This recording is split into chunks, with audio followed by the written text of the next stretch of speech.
Welcome to Chillin' 101. We hope this video helps. You start by preparing the device. Make sure your iPhone runs the current iOS and has Wi-Fi or cellular active so pages load.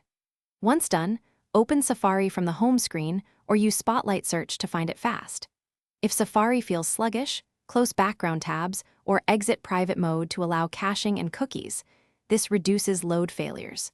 You're initiating a clean browsing session, so subsequent steps behave predictably and troubleshooting remains simple.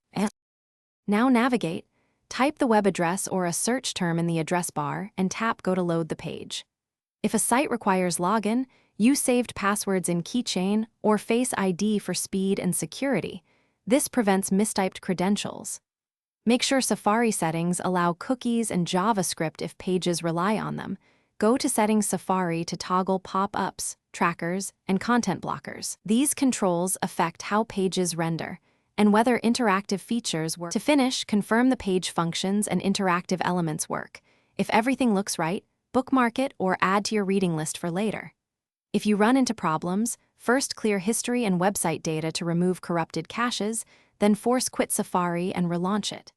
If pages still fail to load, reboot your iPhone to reset networking. As a final step, use Reset Network Settings. This restores connectivity, but requires rejoining Wi-Fi, so use it only when necessary. Thanks for watching.